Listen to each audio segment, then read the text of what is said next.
Sejam bem-vindos à palestra A Ciência da Sustentabilidade para o Alcance dos Objetivos do Desenvolvimento Sustentável. O evento de hoje é uma iniciativa do Mestrado Profissional em Ciência da Sustentabilidade, oferecido pelo Departamento em Geografia e Meio Ambiente da PUC-Rio, em parceria com o Instituto Internacional para a Sustentabilidade e o Centro de Ciência da Conservação e Sustentabilidade do Rio.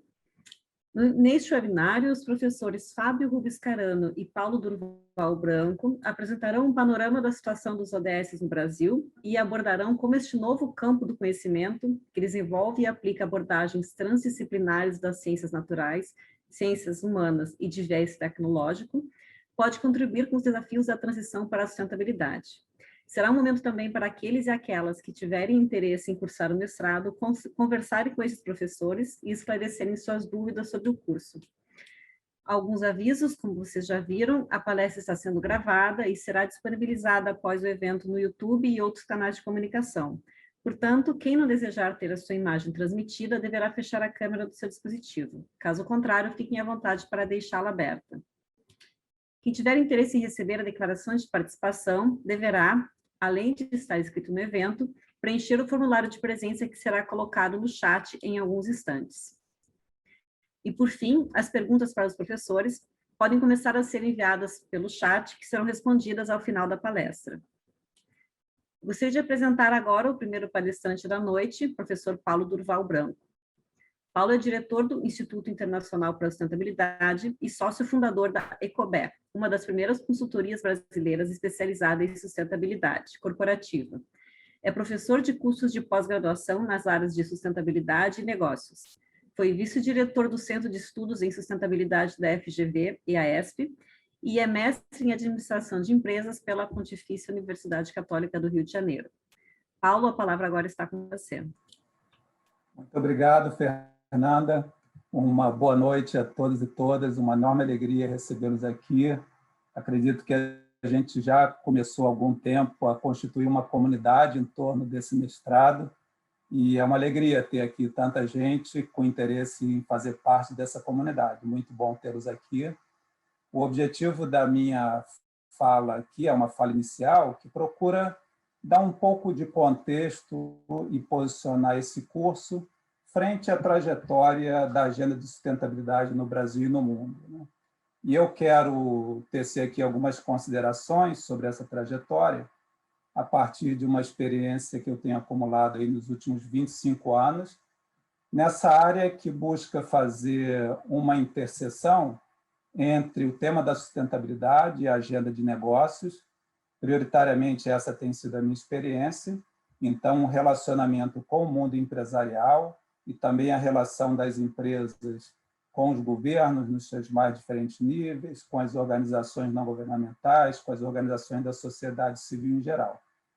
E, a partir dessa trajetória, eu tenho feito algumas reflexões, algumas leituras sobre o papel, a importância, a relevância dos cursos de formação na área de sustentabilidade, e a partir dessa perspectiva que eu gostaria de trazer aqui algumas reflexões para vocês, preparando o contexto também para a fala do meu colega, o Fábio Scarani.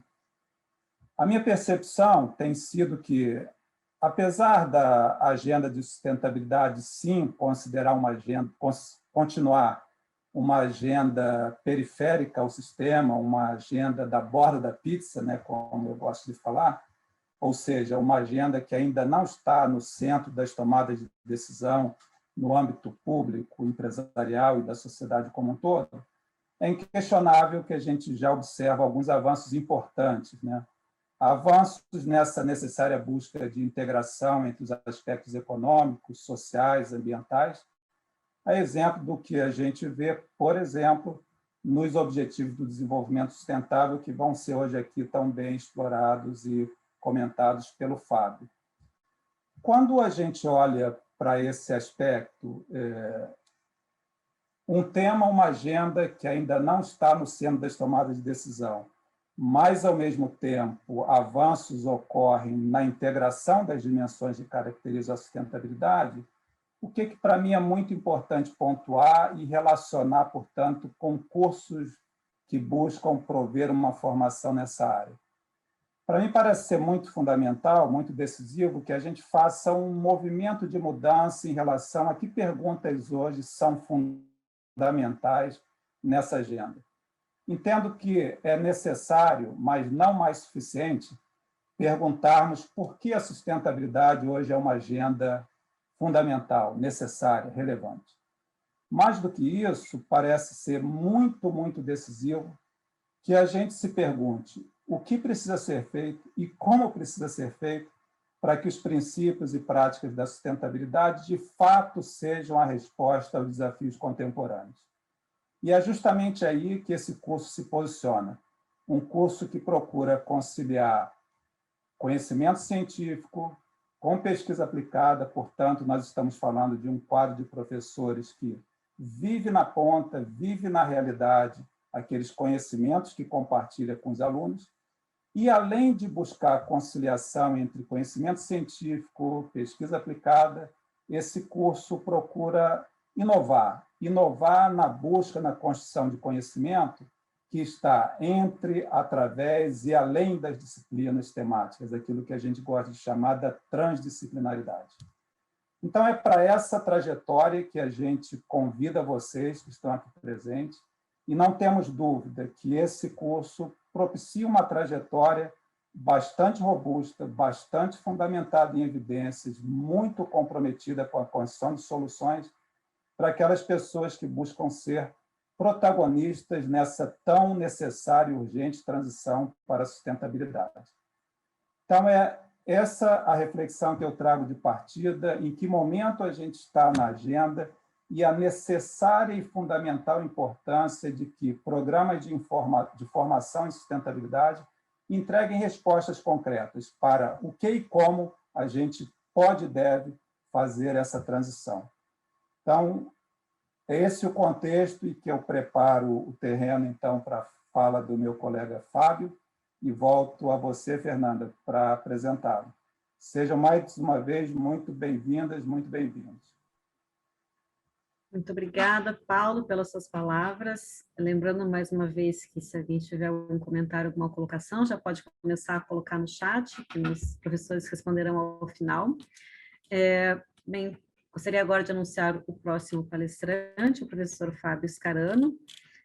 O Fábio é graduado em Engenharia Florestal pela Universidade de Brasília e doutor em Ecologia pela Universidade de St. Andrews, na Escócia. É professor associado de Ecologia na Universidade Federal do Rio de Janeiro. No governo brasileiro atuou na CAPES, do Ministério da Educação, e foi diretor científico do Jardim Botânico do Rio de Janeiro, pelo Ministério do Meio Ambiente. No terceiro setor, ele foi diretor executivo da Fundação Brasileira para o Desenvolvimento Sustentável e diretor executivo do Programa do Brasil e, em seguida, vice-presidente sênior da Divisão das Américas da ONG Conservation International. Fábio, por favor, agora a palavra está com você. Muito obrigado, Fernanda.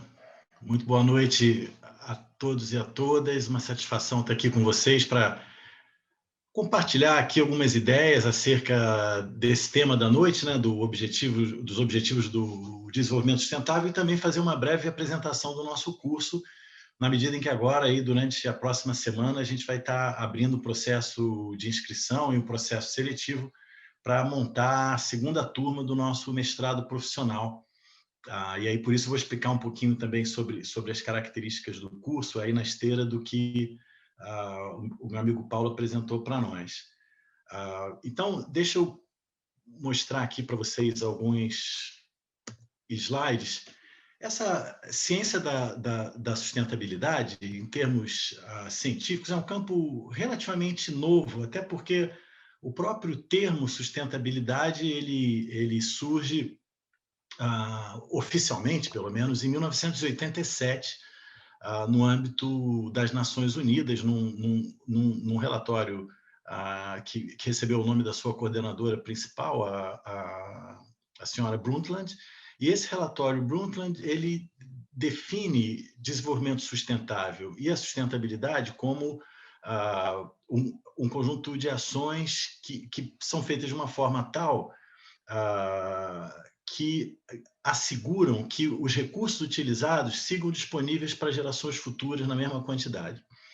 Então, é um conceito que pressupõe uma ética intergeracional, né? Diferente da ética do presente, muito estritamente humana, passa a se propor uma ética que é intergeracional e, além de humana, inclui os não humanos também.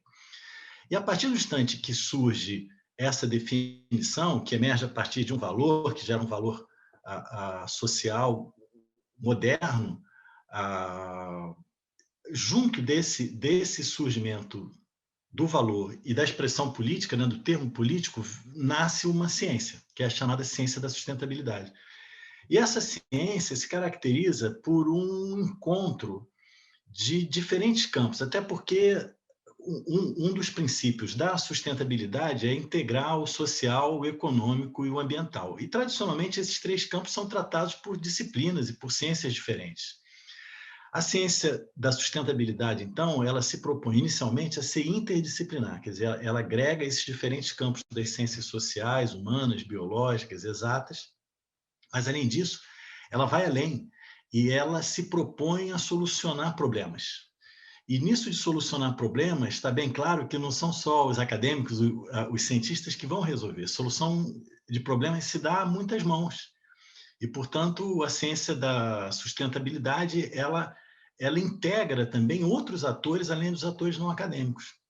Na verdade, ela idealmente é coproduzida por esses atores acadêmicos com atores do setor público, governamental, atores do setor privado, com comunidades locais, indígenas, com organizações de terceiro setor.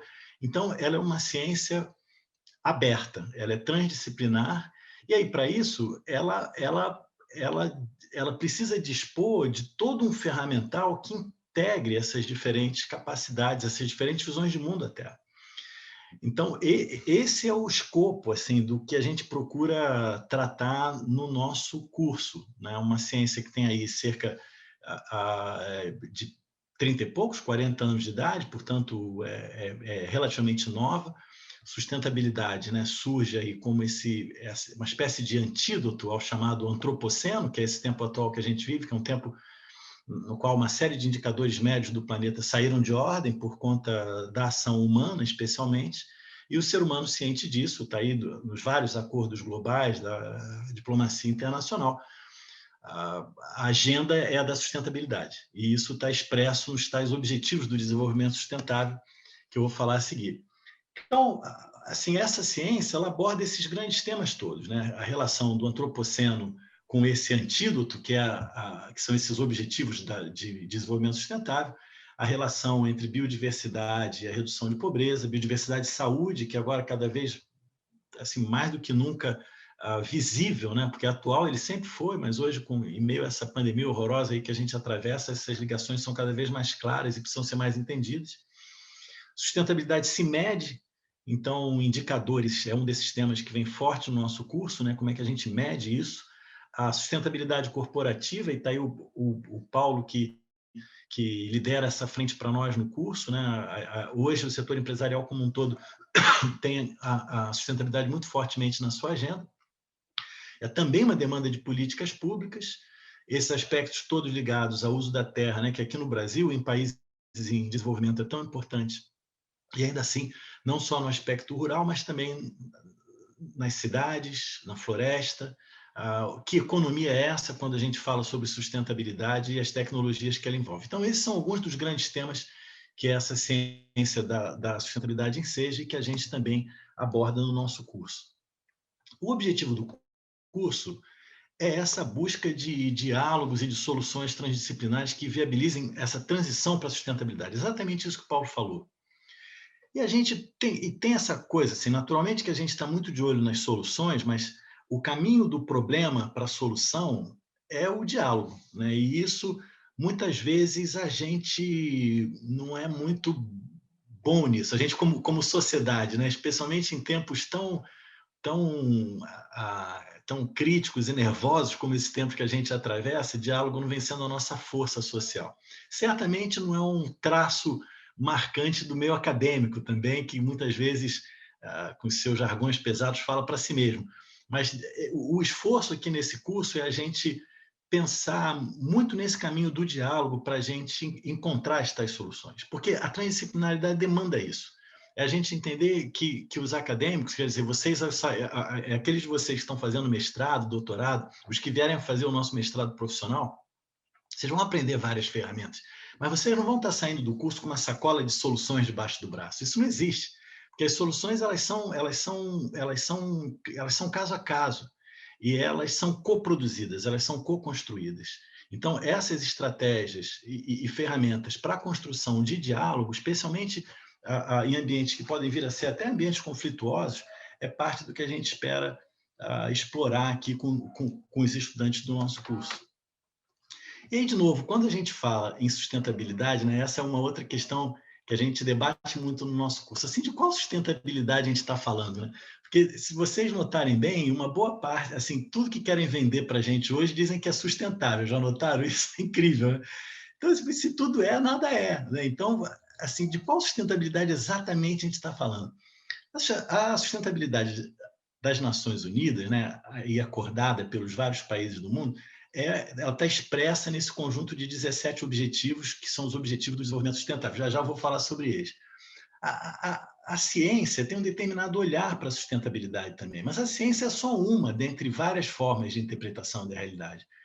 Agora, como outras visões de mundo encaram isso? Assim, o que um indígena, por exemplo, consideraria sustentável? Ou um quilombola? Será que as práticas deles, a forma deles de vida já não é uma forma de vida em si sustentável?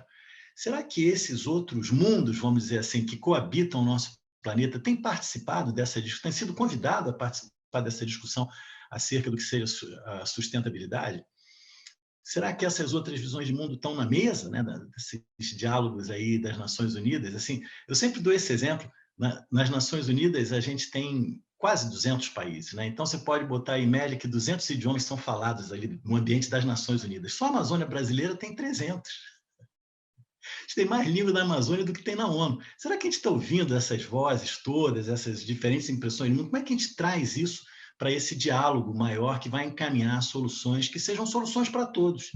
E não só para nós modernos, ocidentais e vivendo nessa matriz capitalista como a gente conhece. Tem outras visões de mundo que precisam ser escutadas e contempladas também nesse debate. Essa é uma das coisas que a gente também trata no nosso curso.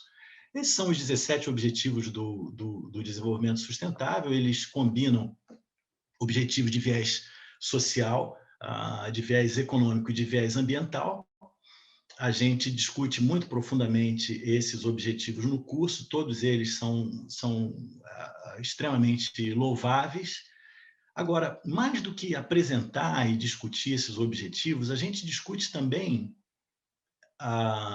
potenciais conflitos entre eles. Vou pegar um exemplo aqui. Quando a gente olha o objetivo 8, por exemplo, de trabalho decente e crescimento econômico, vamos pegar só o componente de crescimento econômico. Historicamente, o crescimento econômico não tem sido muito compatível com ação climática, com conservação da biodiversidade na água, na terra. Muito pelo contrário, o crescimento econômico, em grande parte, é o motorzinho das mudanças climáticas. Em grande parte, graças ao crescimento econômico, a gente tem perdido biodiversidade no mar e na terra. E ao que os números mostram, o crescimento econômico não tem implicado redução de desigualdade. Muito pelo contrário, ela tem até aumentado em alguns países, como no caso do Brasil, por exemplo.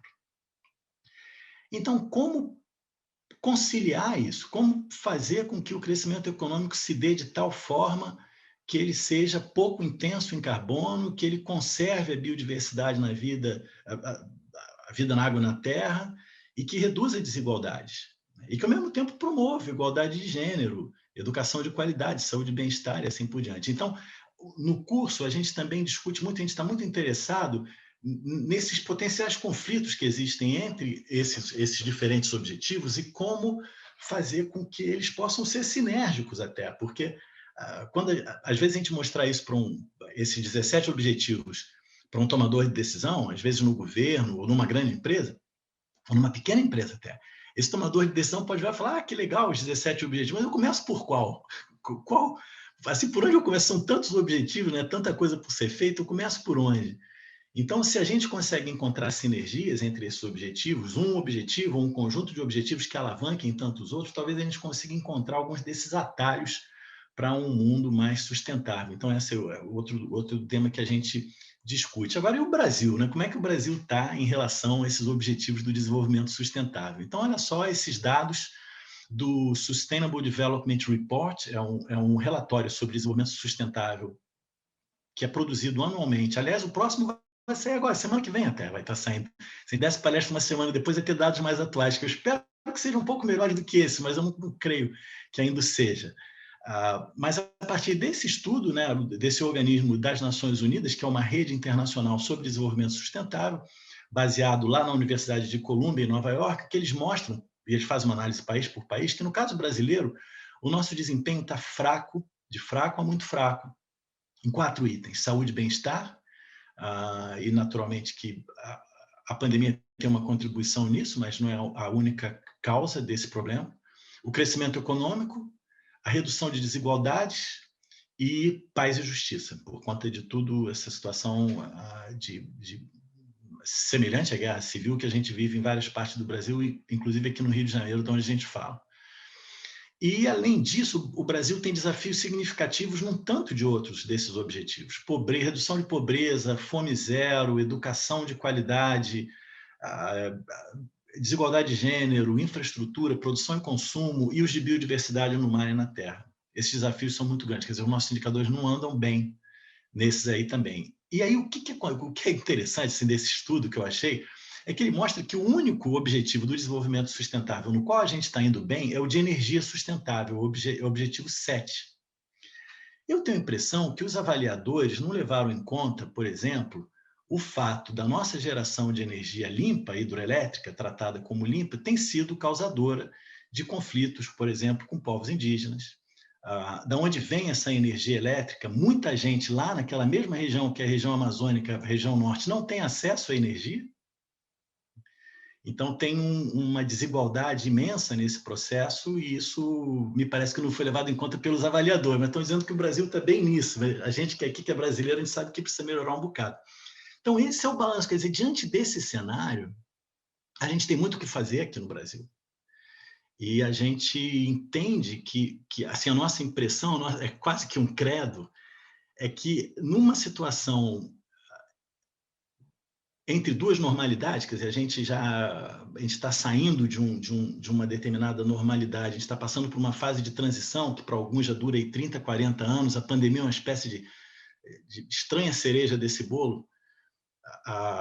E essa passagem, essa transição vai nos levar a uma nova normal que o mundo espera que seja uma normal sustentável, né, com base nesses acordos todos. Mas nesse caminho de transição, os países todos se espera que entrem nesse caminho. E a gente vê que a situação do Brasil para ingressar nisso ainda está um bocado precária. Então, há muito que ser feito. E a gente entende que, num período pós-normal como esse que a gente vive, a ciência normal, que é aquela disciplinar, acadêmica, meio que voltada para si mesmo e para os seus pares, ela vai sempre ser importante e relevante, mas eu creio, vai ser, se a gente está preocupado com transformação, essa ciência normal ela vai ser bem menos relevante do que a ciência pós-normal. E a ciência pós-normal não está posta, não tem uma definição para ela. Isso que, para mim, é a beleza do mestrado profissional. O mestrado profissional, diferentemente dos cursos acadêmicos, e o título é o mesmo, para um mestre profissional ou um mestre acadêmico, o título tem o mesmo valor, depois a pessoa pode fazer um doutorado, e hoje em dia já existe até doutorado profissional, uma criação recente do Ministério da Educação. Mas o grande barato assim, do mestrado profissional, e nós que somos professores e tem se divertido muito com isso, é que há uma horizontalidade maior, porque boa parte dos estudantes do mestrado profissional são profissionais, né? Como o nome diz, são pessoas que estão no mercado de trabalho, algumas pessoas que se aposentaram do mercado, outros são jovens, às vezes, muitos jovens que estão saindo da universidade, mas estão querendo montar seu próprio negócio. Então, nós, professores, a gente sempre aprende com o aluno, mas no mestrado profissional a gente aprende muito. E ainda mais num tema como sustentabilidade. Para vocês terem uma ideia, na nossa primeira turma, nós temos 37 alunos, né, que foi um número grande até de ingresso para uma primeira turma de mestrado profissional, em qualquer caso aqui no Brasil. Dentro dessa turma, nós temos gente, como a minha querida Fernanda aqui, do setor de mídia e comunicação. Né? Temos outras pessoas que vêm dessa área de jornalismo e tal. Nós temos gente da área de moda, nós temos gente da área financeira, de bancos, nós temos colegas do setor energético, nós temos colegas do setor de óleo e gás, nós temos colegas que trabalham no escopo de cidades. Então, isso assim, é impressionante. Educação, saúde, nós temos gente de todas essas áreas. E, óbvio, os 15 professores do curso não dominam todos esses temas. Né? Então, esses estudantes trazem muito aprendizado para nós e para a turma. Então, essa coisa da ciência da sustentabilidade ser coproduzida, a gente está podendo fazer isso na prática com os nossos alunos. É muito gostoso. Vai ser uma experiência muito horizontal, né? E isso que eu acho que é muito próprio desse novo momento. Assim, a gente precisa se juntar para caminhar em direção a novas soluções, né? E aí, esse aqui é um pouco o espírito, né? Que o Paulo destacou muito bem na fala inicial dele, né? A gente trabalha junto. Agora, e a gente está falando sobre os objetivos do desenvolvimento sustentável, mas será que eles bastam? Né? Como eu estava falando para vocês, tem uma série de contradições e conflito entre eles. E isso requer um bocado de diálogo. E como eu falei, tem outras visões de mundo, tem outros mundos no nosso planeta Terra. Então, a gente vem trabalhando também um pouco essa ideia que sobre o nosso planeta tem um pluriverso, não é exatamente um universo, não é único, né? São diferentes pessoas em diferentes grupos que têm diferentes visões de mundo. E nós que somos do sul global, a nossa visão, tanto científica como visão na prática de vários setores nos quais a gente atua, ela ainda permanece, a gente acredita, um pouco colonizada. Assim, e a gente crê que a gente precisa decolonizar um pouco essa nossa visão das coisas, essa nossa prática científica. Assim, como é que é a nossa prática científica? De onde vem? Eu me lembro sempre do nosso grande educador, Paulo Freire, que ele dizia que a educação no Brasil, isso em todos os níveis, ela ensina a reproduzir, mas ela não estimula muito a criatividade. E eu acho que uma marca registrada aqui do nosso povo, que é essa capacidade de ser criativo, a gente tem que dar vazão a ela, eu acho, na construção dessas soluções. E aí, para isso, a gente precisa decolonizar nossa mente um pouco, que é difícil, ainda mais a gente que está há muito tempo, né, trabalhando na área acadêmica, com métodos rigorosos, com toda uma história de leitura. Muito, assim, eu diria que uma palavra-chave para nós é inovar. Né? E isso significa, às vezes, a gente ir nesse caminho aqui, que eu acho bacana desse gráfico, né? A igualdade, né? Tão importante, e equidade também, e a justiça, a impressão que dá é quando a gente começa a sair das caixas, né? Até a gente chegar na liberação. E essa liberação é uma coisa que é muito individual, e a gente acha que isso é uma coisa que ocorre na ciência também. Quando a gente trabalha assim, academicamente, né, a gente tem um objeto que a gente observa e estuda, que é o fenômeno, que está lá, a gente aqui, o fenômeno lá. No caso da sustentabilidade, o que me chama muita atenção é que a gente precisa agir como a gente fala, né? E isso significa que a gente precisa ser sustentável também. Então, um dos nossos objetivos no curso é não só dos estudantes aprenderem ferramentas, técnicas, e, enfim, dialogarem, verem diferentes campos, mas que eles possam refletir acerca deles e delas mesmas. Né? Como é que eu posso tornar a minha vida mais sustentável? Não só, assim, em relação ao nosso consumo, mas também em relação ao nosso uso do tempo, por exemplo. Como é que a gente pode ter uma vida mais saudável, uma vida que possa ter um bom tempo aí de experiência também reflexiva, de experiência de comunhão com as pessoas da nossa comunidade, da nossa família. Como é que a gente consegue construir isso, né? Que o mundo, às vezes, parece que roubou isso da gente, não tem mais tempo de nada, está todo mundo correndo. Como é que a gente muda isso, né? Então, essa é uma discussão também que nos parece importante. Então, a gente espera que a pessoa que se forme mestre com a gente possa não só, assim, ter incorporado essas boas práticas, ter aprendido sobre elas, ter a capacidade de facilitar diálogo entre diferentes atores. A gente espera que esses profissionais, eles não precisam necessariamente se tornar cientistas, mas é importante que eles saibam onde encontrar a boa ciência, para levar para o seu setor profissional. E, claro, também produzir essa ciência e técnica aplicada aí a soluções. E, em última análise, a gente espera que as pessoas se tornem pessoas mais sustentáveis. E nós, professores, também, porque a gente está precisando aprender muito nesse sentido também. Isso aí a gente faz junto. O curso tem um conjunto aí de linhas de pesquisa, são duas principais. Uma a gente chama de sistema socioecológico, outra são sistemas sociotécnicos. Os sistemas socioecológicos são sistemas onde a interação ser humano-natureza tem uma prevalência grande, e aí tem aspectos ligados à governança e política, à adaptação, e sempre nas várias linhas a gente inclui muitos estudos de caso. Nos sistemas sociotécnicos, em geral, se refere a sistemas aí que estão buscando um caminho de baixo carbono. Então, a sistemática de indústria e meio ambiente, setores como energia, agricultura, turismo, cidades e outros que eu falei com vocês, moda, cosméticos, tudo isso a gente procura tratar como esses setores vêm lidando com essa busca, né, por uma prática mais sustentável de baixo carbono, mitigação e assim por diante. Disciplinas, para vocês terem uma ideia, o curso tem 6 disciplinas obrigatórias, elas são cursadas em bloco ao longo do primeiro ano de curso, e depois, no segundo ano, os estudantes precisam fazer 4 disciplinas eletivas, e a gente tem um conjunto delas listados aqui, né? Dentro das obrigatórias, tem conteúdos de sustentabilidade que vão desde história e filosofia até ação prática, métodos, ferramentas e indicadores. Tem blocos de disciplina ali para os sistemas socioecológicos e para os sociotécnicos. A gente tem muito interesse nessa interface entre a ciência e tomada de decisão e a própria gestão de projetos sustentáveis. E tem um conjunto de eletivas que inclui desde temas ligados a mudanças climáticas, conservação da biodiversidade, setoriais como agricultura, cidade, tecnologia, economia e política.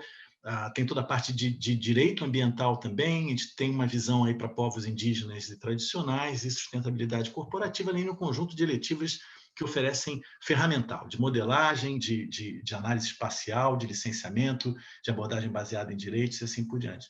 Então, isso vocês podem pegar em mais detalhes lá na página do curso também, mas isso é só para dar aí um retrato para vocês em geral. Agora, a quem se destina, né? E aí as pessoas também perguntam muito isso, qual é o público, né, do curso? E a maneira como a gente desenhou é bem aberto, quer dizer, a gente está... E é interessante ver isso, né? Porque falando isso aqui para vocês, eu olho para a nossa primeira turma, o grupo de estudantes que a gente tem é exatamente esse. A gente tem profissionais do setor público, tem profissionais do setor privado, profissionais do terceiro setor, ONGs, a gente tem acadêmicos também, que estão em busca aí de mais ação prática, de busca de soluções, e a sociedade em geral. Então, a gente tem o espectro de idade dos nossos estudantes vai de 22 até cerca de 70 anos, mais ou menos. Então, é muito interessante até essa diversidade de idades e de domínio de diferentes ferramentas, diferentes experiências e ainda que eletronicamente, que tem sido como o curso tem funcionado até aqui, tem sido um prazer gigantesco vê-los trabalhar juntos. Tomara que logo essa fase passe para a gente poder ver essas dinâmicas operando em carne e osso, assim, mais proximamente. A gente conseguiu adaptar, o curso era para ter iniciado a primeira turma em março de 2020, foi justamente o dia da primeira aula, foi o dia que se fechou por conta da pandemia. A gente fez toda uma adaptação para o sistema remoto e só iniciamos em agosto de 2020.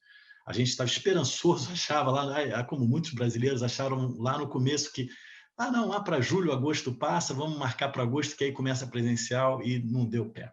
Mas a gente se adaptou e está tudo funcionando muito bem. A PUC teve uma adaptação muito rápida também na sua graduação, e hoje a gente já está funcionando muito bem dentro desse sistema, e a próxima turma vai começar também nesse mesmo regime, ainda que a gente espera, todo mundo esperançoso, que em 2022 a gente já possa estar ao vivo e a cores aí com todo mundo em carne e osso. Esse é o nosso corpo docente, nós temos aí 15 professores dos mais variados campos. É muito interessante isso até, porque a gente esteve fazendo esse exame recentemente, assim, mas nós temos assim, a professora Agnieszka e o professor Bernardo, né, que são os 2 coordenadores do curso. O Bernardo é um economista, a Agnieszka ela é formada em Ciências do Solo. No meu caso, eu sou engenheiro florestal, Paulo é administrador de empresa, Álvaro é físico, o Alex é geógrafo, Daniela é advogada. Isso só para dar uma ideia para vocês, que meio que cada um do curso tem uma formação superior, é muito interessante. E essa diversidade, naturalmente, favorece muito que a gente trabalhe junto e que possa dar um espectro de cobertura grande aí ao nosso alunado. A gente tem uma série de convênios e parcerias com instituições de terceiro setor aqui do Brasil. O Instituto Internacional para a Sustentabilidade, baseado aqui no Rio de Janeiro, é um dos grandes apoiadores do curso. A gente tem parcerias aí com universidades britânicas, com diferentes departamentos, com as Nações Unidas, especialmente com o PNUMA,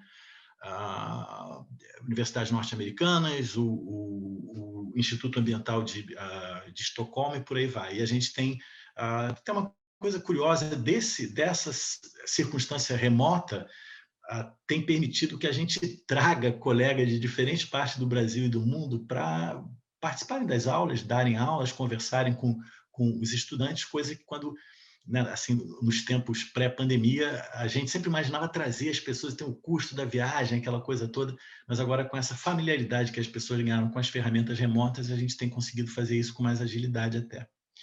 E eu tenho a impressão que esse é meu último slide. Bom, temos aí, isso é importante, as inscrições vão até 15 de junho, a segunda turma a gente espera que inicie em agosto de 2021, o curso tem 2 anos de duração, aulas são segundas, terças e quartas-feiras, das 19 às 22, no campus PUC da Gávea, e por enquanto, pelo menos até o final do ano, elas vão estar se dando de forma remota, e tem aí o site no qual vocês tiverem interesse em se inscrever, podem vir a fazê-lo. E com isso eu vou interromper aqui a minha apresentação para a gente poder se ver e eventualmente tirar dúvidas que vocês possam vir a ter. Muito obrigado pela atenção, devolvo para a minha querida Fernanda. Por favor, Fernanda. Muito obrigada, Fábio. Muito boa sua fala, como sempre. Temos muitos desafios pela frente e que bom que a gente tem essa nova disciplina, né? Nossa nova área de conhecimento que pode nos ajudar a resolver de forma integral e mais eficiente.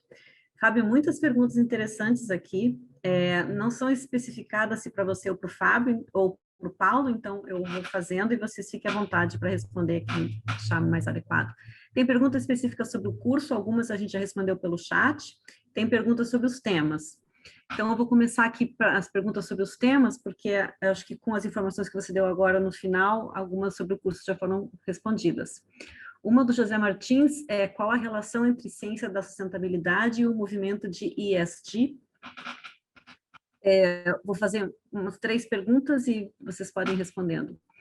A Mariana Caps perguntou se vocês conhecem o conceito de economia Donut. E o José Martins perguntou também: os serviços ecossistêmicos também constituem-se como um novo campo interdisciplinar emergente. Nesse curso também é abordado esse tema, métodos de valoração ambiental e sua utilização em políticas públicas? Deixo essas 3, depois eu abro para mais 3. Posso me voluntariar, Fábio? E aí você Paulo, respira um pouquinho, por favor, depois da sua fala. Legal. Maravilha. Nossa, eu fico bem feliz desse tema surgir nas perguntas, eu vi surgindo aqui já inicialmente. É muito interessante quando a gente olha numa perspectiva mais apreciativa, né, a evolução dessa agenda. Me lembro muito bem quando a agenda socioambiental nos jornais ficava restrita às seções de meio ambiente bem pequenininhas, né? E hoje ela está permeada nas seções de economia, de política, o que é muito bom, é um sinal interessante do olhar que a sociedade coloca sobre essa agenda, a mídia em particular. E aí vem a questão ESG, né, que muitos aqui perguntam. Não é possível hoje falar em sustentabilidade sem falar desse tema. Esse tema pegou no Brasil, e que bom que está pegando, sob o aspecto de que ele tem promovido uma atração muito importante para o setor financeiro, né? Ao mesmo tempo, a gente sabe muito bem, tratamos disso aqui no curso, em particular na disciplina que eu conduzo, é a disciplina de sustentabilidade corporativa, que ESG é um framework, é um olhar sobre essa agenda, ele não é uma completude e tem uma contribuição muito importante, mas precisa de aterramento, concretude, vínculo com mudança de cultura organizacional nas empresas que adotam, coerência entre discurso e prática. Então, sim, nós trabalhamos essa agenda na sua completude, indo além, discutindo os limites, discutindo o que precisa existir para que, de fato, um framework, uma moldura, um olhar que olha os aspectos ESG, Environmental, Social e Governance, né, os termos em inglês para dimensão ambiental, social e de governança corporativa, tenham, de fato, tratamento adequado nas empresas e reflitam para os investidores, de fato, redução de risco, atração de investimentos. Então, é tratado e é dado um olhar bastante profundo para essa agenda. E a outra pergunta, tem mais duas, né, sobre a economia donut. Sim, conhecemos, e também na minha disciplina, por isso eu me voluntariei a tratar dos temas aqui indicados. Eu trago esse assunto, tive, inclusive, a alegria, e foi, de fato, uma alegria, de conhecer a formuladora dessa abordagem, que é a Kate Haworth, esteve no Brasil durante a Rio+20, eu fui uma das pessoas que a anfitriou e conduziu o seminário junto com ela. Fico feliz que esse tema já está sendo referência para algumas cidades no mundo, inclusive, e aí é um olhar para os limites planetários, isso é um teto, e um olhar para o piso social que precisa ser atendido pelo nosso modo de produção e consumo, né? Então, a defesa é que a economia opere numa região segura do ponto de vista ambiental e justa sobre os aspectos sociais. Tratamos isso e aprofundamos no curso, sim. A outra questão sobre métodos de valoração ambiental. Que legal que tem gente aqui já olhando para isso, isso é uma das vanguardas na agenda da sustentabilidade. A gente trata no curso, não só olhando para os indicadores biofísicos relacionados aos serviços ecossistêmicos, e tem um olhar profundo sobre isso, como também para a valoração desses indicadores biofísicos aferidos. É uma das especialidades do Instituto Internacional para a Sustentabilidade, é a organização que apoia esse mestrado, né? Toda uma competência ligada à modelagem socioambiental que leva em conta os aspectos de serviços ecossistêmicos. Então, quem tem um interesse particular nessa agenda estará bastante bem servido com abordagem de vanguarda e professores com uma experiência muito, muito robusta nesses temas de valoração. Eu acho que cobri os três, Fábio e Fernanda. Isso, Paulo. Se você quiser complementar alguma coisa, Fábio. Isso, vou fazer só um complemento rápido, porque isso é sobre esse último ponto, o de valoração. Vocês vejam que interessante, né? Por um lado, a gente tem isso que o Paulo falou, de no nosso quadro a gente contar com colegas que trabalham exatamente com isso, valoração de serviços ecossistêmicos, e aí os estudantes têm acesso a isso de um lado. Mas, do outro lado, tem docentes como eu que dão uma abordagem um pouco mais filosófica, vamos dizer assim, para esses temas, e a gente discute até que ponto a gente pode chamar essas coisas de serviços, né? Assim, até que ponto a gente pode olhar a natureza como um prestador de serviço, um olhar utilitário sobre a natureza, e que outros olhares existem sobre a natureza desses outros povos, por exemplo, que não o ser humano moderno. Então, a gente discute muito a origem disso, as aplicações, os limites que isso tem. Então, tem um lado bem aplicado no curso, mas tem um lado também que a gente procura dar um pouco dessa visão histórica e filosófica para a gente tratar de onde vêm, né, essas ideias, de onde vêm esses pensamentos, e a gente abrir um pouco a nossa visão também em relação a outras visões de mundo que não essa nossa moderna, vamos chamar assim. Legal, Fábio. Eu acho que eu aproveito essa sua fala para exemplificar o que eu falei lá no início, como sendo o entre, o através e o além das disciplinas, né? Então, a gente sempre procura trazer esse olhar para os temas abordados. Esse aqui é um bom exemplo. Obrigada, Paulo e Fábio. Vou colocar mais 3 perguntas aqui para vocês. O Jorge Moraes pergunta onde ele pode encontrar indicadores sociais que podem ser monitorados para grupos de pessoas que estão em situação de vulnerabilidade social, como crianças, idosos, catadores, detentos, moradores de ruas e indígenas. O Marcos Vitor do Carmo pergunta qual a importância da aplicação dos ODS nas agriculturas de base ecológica, agroecossistema e sustentabilidade, como exemplo o ODS 2. E a Mirleide faz uma observação muito interessante. Ela diz que é da Amazônia, professora da Universidade Federal do Pará, diz que vivemos em um colonialismo dentro do Brasil. A Amazônia gera receita explorada e os povos amazônicos não a têm. Ela abre uma pergunta a todos. Será que o conflito norte-sul global não está reproduzido na colonização norte e nordeste-sul do Brasil? Realmente existe uma descolonização e um debate sobre a exploração da Amazônia, que sofremos do sul-sudeste do Brasil, em relação à energia, agronegócio? Você quer puxar esse bloco, Fábio? Você começa? Sim, não, de novo, ótimas perguntas, né? Começando por essa questão amazônica, que muito bem colocada, né, pela nossa colega da Federal do Pará. Eu tenho a impressão, em parte, que sim, né? Como que é a colonização da colonização, né?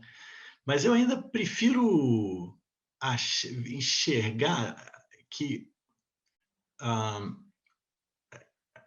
assim, olhando pelo outro lado, eu fico me perguntando o seguinte: a saída para isso também me parece parecida, né?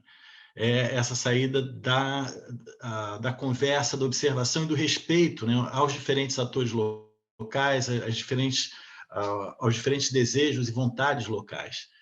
A Amazônia, eu acho que é um desses lugares, não sei se você vai concordar comigo, que de tempos em tempos aparece alguém com uma sacola de opa, agora vai ser isso aqui, Amazônia. Cada hora tem uma moda, né?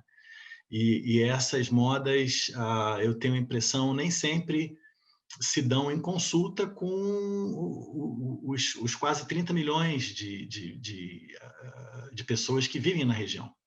Então, como que a gente reverte isso, eu acho que tem muito a ver com essa coisa do diálogo, que falta do norte global para o sul global, falta do sul do Brasil para o norte do Brasil, mas falta também dentro das cidades brasileiras. Isso a gente discute no tema de cidade, né?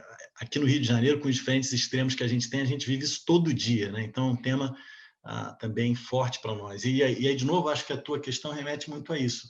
O negócio é o diálogo. Agora, como é que a gente constrói isso? Isso vai dar tempo, né, da gente chegar nessas soluções aí que a gente precisa dentro de um determinado prazo para que o mundo não saia de eixo de uma vez por todas. Então, esses são alguns dos temas que a gente procura tratar aqui, professor. Então, tivemos essa questão da Amazônia e me refresca a memória, Fernanda, por favor. Teve uma outra que foi sobre a aplicação dos ODS nas agriculturas de base ecológica, agrossistema, sustentabilidade, como o ODS 2, principalmente. Sim, a gente tem uma disciplina eletiva sobre agricultura sustentável, mas ao longo das disciplinas a gente dá diferença. Então, assim, uma boa pergunta, porque a Fernanda é uma das nossas alunas no curso, e ela, na segunda-feira, eles vão estar tendo uma aula que vai ser muito interessante. Eu estou trazendo um colega pecuarista na região amazônica, mas é um pecuarista que hoje já está assim, avançado num conjunto de práticas sustentáveis na pecuária, então ele traz um caso muito interessante. E vamos trazer também uma colega que trabalha com agricultura orgânica aqui no Rio de Janeiro. Ela, na verdade, mapeou tudo que está acontecendo no estado do Rio em relação à agricultura orgânica e à agrofloresta. Então, os nossos estudantes vão ter oportunidade de ver esses dois mundos, assim, como é que as semelhanças e diferenças são coisas muito diferentes, as duas estão sendo chamadas de sustentável. Então, a ideia é que os alunos possam ver isso e, ao mesmo tempo, discutir e reagir a essas provocações. Então, quando se fala em fome zero, no objetivo 2, o que se entende, dentro até do conjunto de indicadores que tem ali, é que aquilo contempla tanto a agricultura familiar e a agricultura de base orgânica, quanto contempla também a agricultura de grande escala. Agora, como que isso se distribui no planeta e como que isso se distribui nos países e como que o alimento decorrente disso é distribuído, porque hoje a gente desperdiça 1/3 do alimento produzido no planeta, que são questões de discussão e de estudo, né? Isso é uma das coisas que a gente sim se preocupa aqui no curso. Foi isso, Fernanda? Acho que foram essas duas, né? Tinha uma terceira sobre indicadores. Claro, sim. Isso, nós temos uma disciplina chamada Sustentabilidade 2, que é feita logo no primeiro semestre, né, assim que os alunos ingressam no curso, que é totalmente voltada para indicadores de sustentabilidade. E, naturalmente, que para diferentes grupos, né, isso foi muito bem lembrado na pergunta, assim, por exemplo, o PIB, o mesmo IDH para povos indígenas não é prontamente aplicável. Né? O índice de felicidade, por exemplo, talvez seja mais aplicável, mas ele funciona muito bem no Butão, mas até que ponto funciona numa comunidade indígena e até que ponto você consegue levantar os dados facilmente são outros 500. Então, essas são algumas das coisas que são discutidas ao longo do curso, especialmente nessa disciplina chamada Sustentabilidade 2. Fábio, só rapidamente aqui, a Francisca está perguntando qual o nome desse mapeamento da agricultura orgânica que você mencionou no Rio de Janeiro? O nome? É. Então, vou botar aqui no grupo, a colega que vai estar conversando com a gente, ela é pesquisadora no IS, justamente essa ONG que nos apoia, ela se chama, eu estou botando o nome dela no grupo, se chama Fernanda Tubenschlag. Esse estudo é tema do mestrado dela, mestrado na UFRJ, em Ecologia. Pronto. Aí, pela página do mestrado de Ecologia da UFRJ, vocês conseguem ter acesso à tese dela, que traz esse mapeamento, essa discussão sobre esse tema, né, de agroecologia no Rio de Janeiro. Tenho mais algumas perguntas aqui. Alexander diz que no Brasil copiamos demais os modelos normativos europeus e americanos para diversos aspectos da sustentabilidade. A pergunta é se vocês veem uma mudança nisso ou vamos continuar como filiais do primeiro mundo. Uma pergunta do Rafael, ele diz que tem especial interesse em temas como instrumentos de incentivo econômico, como IPTU verde, ICMS ecológico e mecanismo de compensação ambiental previstos no artigo 36 do SNUC. Ele quer saber qual disciplina do curso tem essa abordagem. E, por final, uma pergunta da Fernanda, que diz que mora na Chapada dos Veadeiros, em Alto Paraíso. Na verdade, a cidade de Alto Paraíso tem um projeto de ser uma cidade sustentável, mas o caminho ainda está distante. Gostaria de alguma sugestão de como movimentar o objetivo 17. Legal, muito bom também, ótimas perguntas. Eu acho que quanto a isso, essa primeira questão, né, sobre coisas novas que têm aparecido, sim, a resposta é sim. Felizmente tem aparecido muita coisa nova, bacana aqui no Brasil. A gente teve também, nessa mesma disciplina que eu venho lecionando agora, que sobre sistemas sociotécnicos, eu trago colegas que estão no front lá fazendo inovações para conversar com a turma. A gente teve a presença do Valmir Ortega, um querido amigo que lidera uma ONG chamada Conexus e outra chamada uma empresa de agrofloresta chamada Belterra.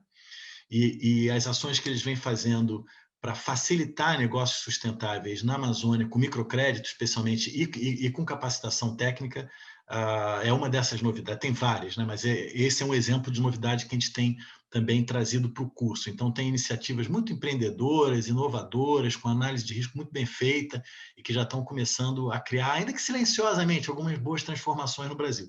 Eu creio até que quando o cenário político vier a ser outro aqui no país, que eu espero coisa que se dê em breve, essas iniciativas vão poder ganhar escala e ganhar visibilidade, mas elas estão por aí, felizmente.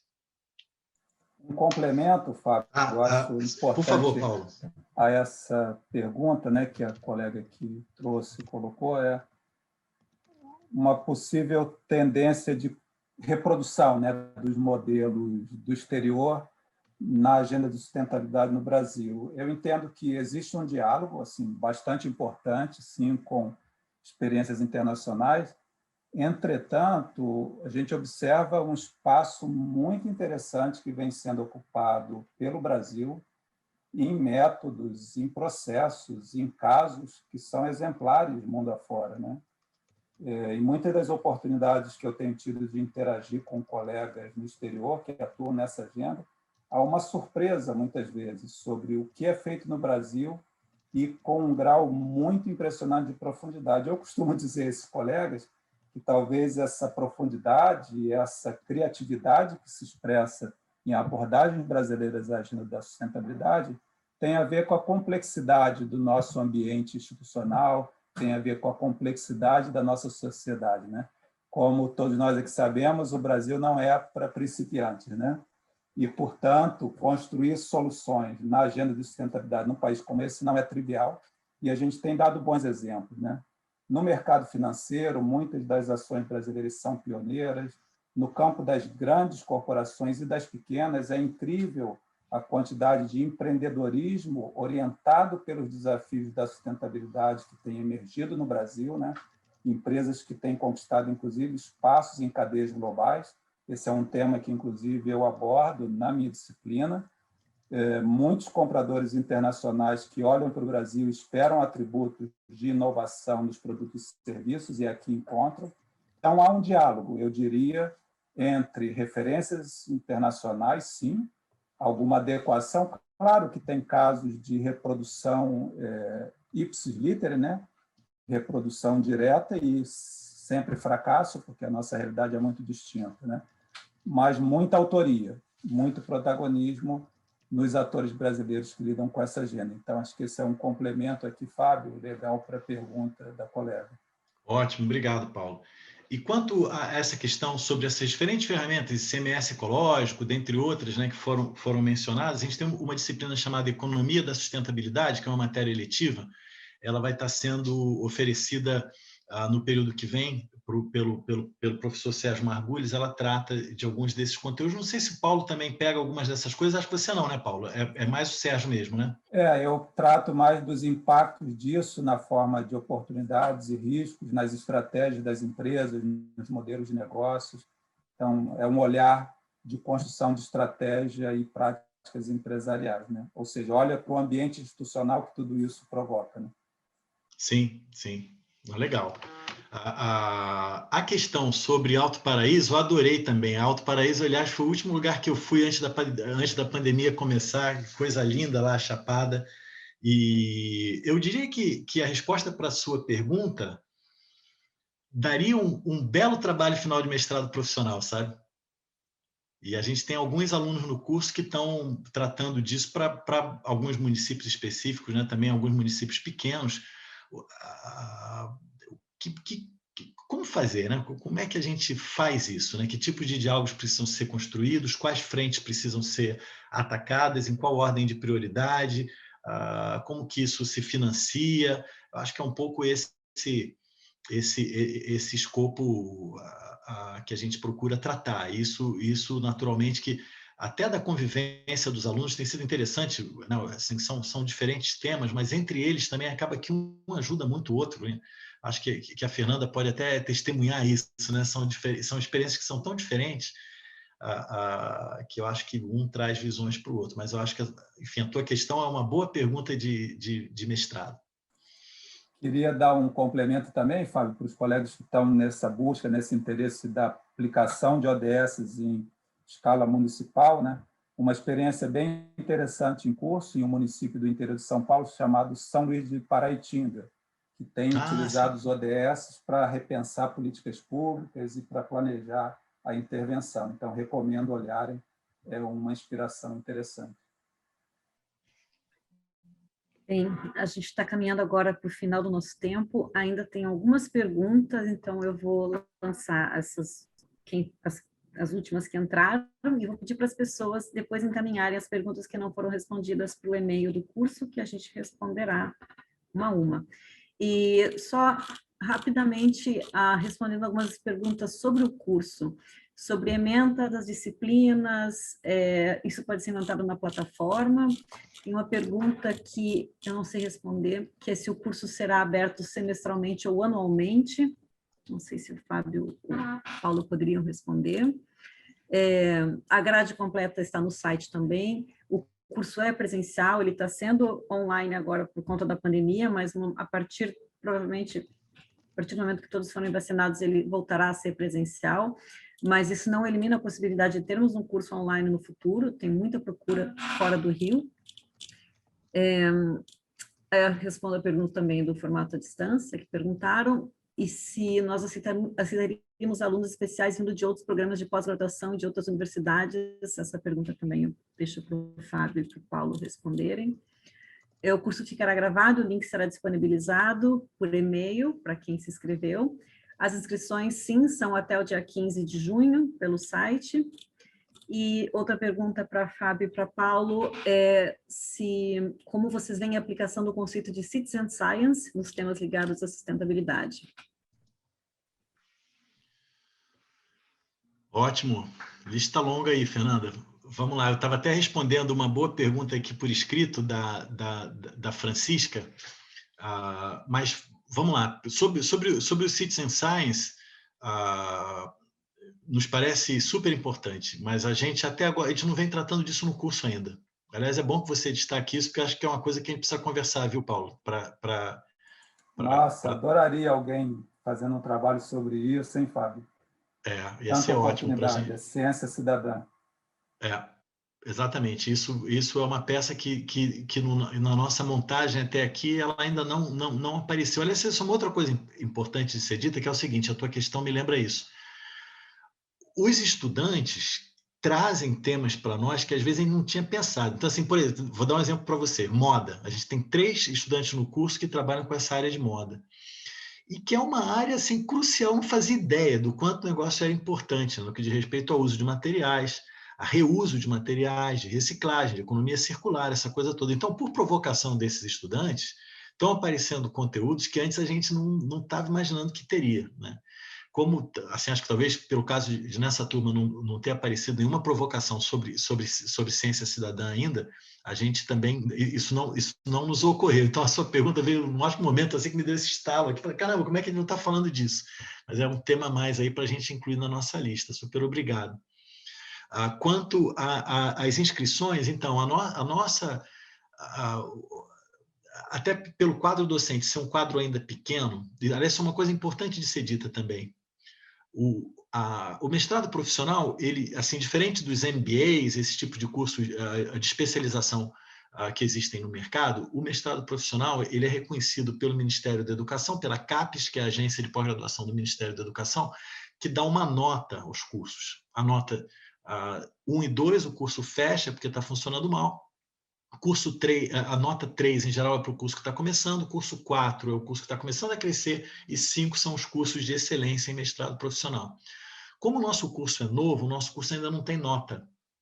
E a recomendação da área na CAPES é que os cursos comecem pequenos e cresçam organicamente. Então, como o nosso quadro docente é relativamente pequeno, somos 15 docentes, se a gente abrisse turmas todo semestre, e se todas fossem tão grandes quanto a nossa primeira turma, a gente ia ter muita dificuldade até de orientar os alunos todos. Então, por enquanto tiver uma procura tão grande como vem tendo, a gente vai estar trabalhando com inscrições anuais. Tá? Fernanda, acho que eu me esqueci de alguma pergunta. O curso aceita alunos de outros cursos? Alunos especiais vindo de outros cursos?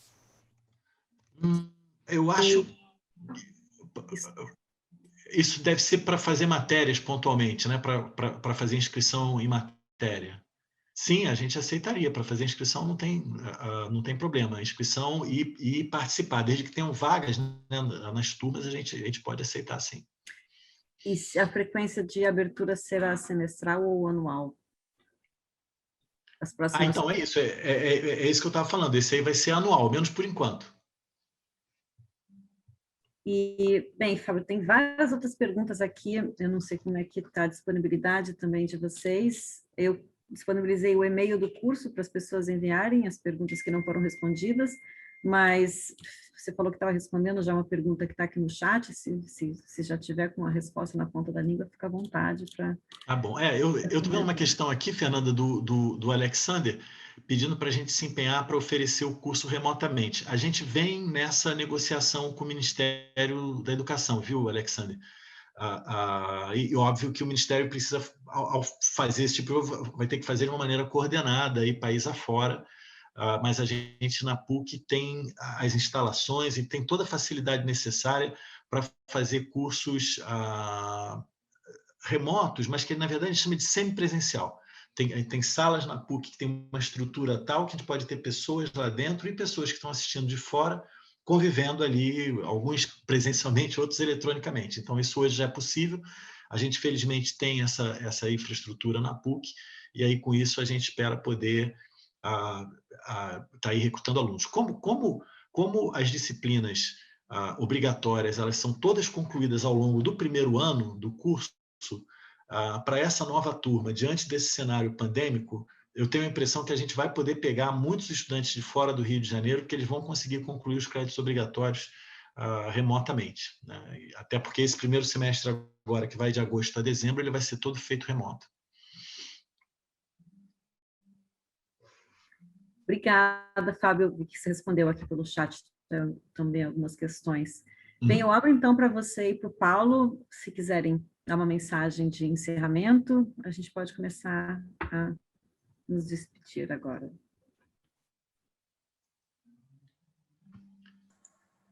Bom, posso falar aqui do meu lado, Fábio. Na verdade, reforçar enormemente aqui o agradecimento a vocês terem participado conosco dessa noite. Uma alegria saber o interesse que esse curso está despertando. Como falei no início, eu entendo que esses esforços fazem parte aí de uma grande comunidade de aprendizagem nacional e internacional, né? De pessoas que, de alguma forma, têm a capacidade de se indignar em relação a uma realidade e buscar soluções para essa realidade com relação à qual se indignam, né? Então, um prazer tê-los aqui. Esperamos que a gente, de fato, esteja aqui construindo um ambiente, um contexto, uma trajetória de aprendizagem relevante para vocês. Para nós tem sido uma alegria, tem sido um prazer, tem sido uma diversão, e assim a gente quer seguir construindo essa caminhada. Muito boa noite a todos e todas. Foi um enorme prazer estar com vocês. Passo para você, Fábio. Também queria agradecer muito aí pela participação de vocês, pelas excelentes perguntas. Eu faço votos que alguns de vocês possam vir a ser nossos estudantes em breve, e aqueles de vocês que não puderem, por um motivo ou por outro, que mantenham contato. Os contatos da PUC estão todos aí, que a equipe botou no chat, e a gente vai estar sempre aberto e disponível a estar aí fazendo essas conversas e essas ações para fazer as transformações que o nosso país e que o mundo precisam.